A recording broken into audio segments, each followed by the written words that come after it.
éramos miles, el sol pegaba fuerte y el hambre también.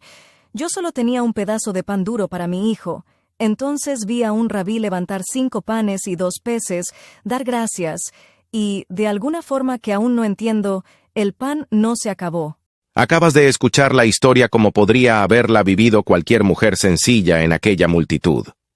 Los evangelios hablan de miles de personas, sentadas sobre la hierba, escuchando a Jesús y quedándose sin comida. Para muchos fue solo el día en que comieron gratis. Para otros, fue el momento en que descubrieron que Dios veía su hambre real, su necesidad diaria. En Neria, damos voz a estos testigos anónimos. Gente sin nombre, pero con historias que revelan el corazón de Dios. Esa mañana salí de casa sin nada especial en mente.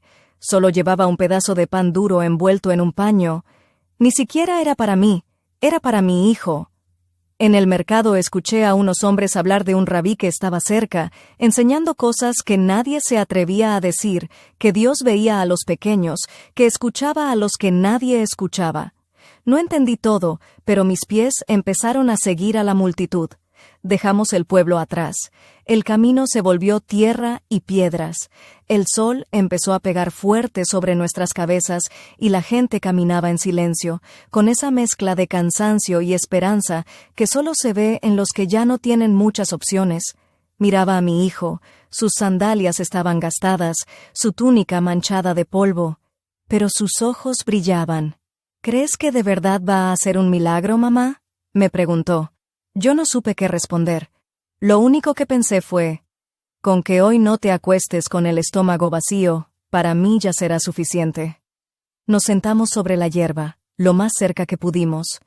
Yo apenas veía al rabí entre tantas cabezas, pero su voz llegaba clara. Hablaba de un padre que conoce nuestras necesidades. Hablaba de un reino que no se compra con monedas. Hablaba de descansar, de no vivir comidos por la preocupación. Mientras lo escuchaba, sentía que sus palabras eran como agua en la garganta seca, pero el sol siguió subiendo, y el hambre también. Los niños empezaron a llorar. Algunos hombres dijeron, que los despida, que vayan a las aldeas a comprar algo de comer. Yo miré mi pequeña porción de pan duro y supe que ni vendiendo lo poco que tenía podría comprar lo suficiente para los 2. Entonces lo vi. Uno de los discípulos se acercó a un muchacho que llevaba una cesta pequeña. Dentro había unos panes y unos peces. Era ridículo. ¿Qué son unos panes para tantos?, pensé, pero el rabí tomó esa cesta como si fuera un tesoro, levantó la mirada al cielo y dio gracias. Luego comenzó a partir el pan. Yo esperaba que, como siempre, lo poco se acabara antes de que llegara a nosotros. Es lo que suele pasar con todo. Nunca alcanza. Pero esta vez fue distinto. Los discípulos iban y venían con los cestos. Cada vez que uno regresaba, parecía que el pan se renovaba. Veía a la gente comer, niños reír, ancianos enderezar la espalda mientras llevaban un pedazo de pan a la boca. Cuando por fin el cesto llegó hasta donde estábamos mi hijo y yo, tomé un trozo con cuidado, como quien no quiere despertar de un sueño. El pan no era duro, era suave, fresco. El pescado olía a comida recién preparada, no a sobra vieja de mercado. Mi hijo comió con una sonrisa que hacía tiempo no veía, y mientras lo miraba, entendí que allí estaba pasando algo mucho más grande que un simple almuerzo improvisado en el campo. Después de comer pensé que todo había terminado, pero el rabí dio otra instrucción extraña. Recojan lo que sobró para que nada se pierda. Lo normal habría sido que apenas alcanzara, y sin embargo, sobraba.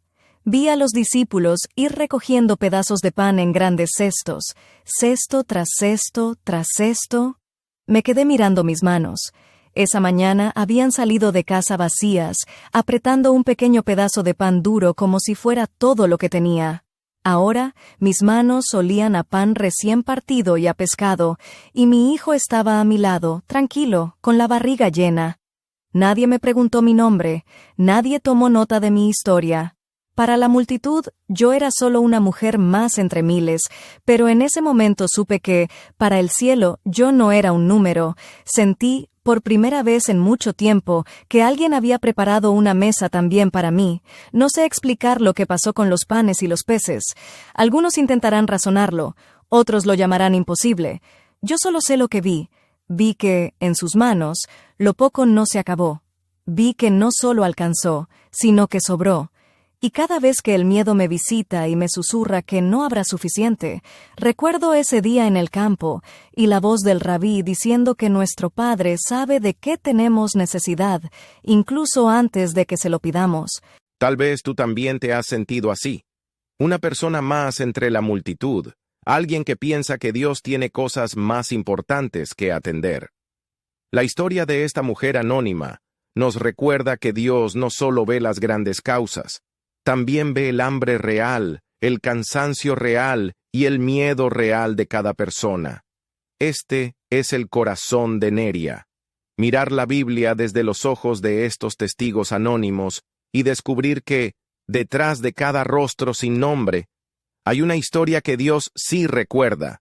Si este capítulo te habló, deja un like, escribe en los comentarios qué parte más te tocó y suscríbete a Neria para no perderte el próximo episodio. En el siguiente capítulo nos iremos con otro testigo, alguien que conoció el miedo en medio de una tormenta, y la paz cuando una sola voz ordenó al viento y al mar que se calmaran. Esto es Neria, historias ocultas de la Biblia, contadas por quienes casi nadie recuerda, pero Dios jamás olvidó.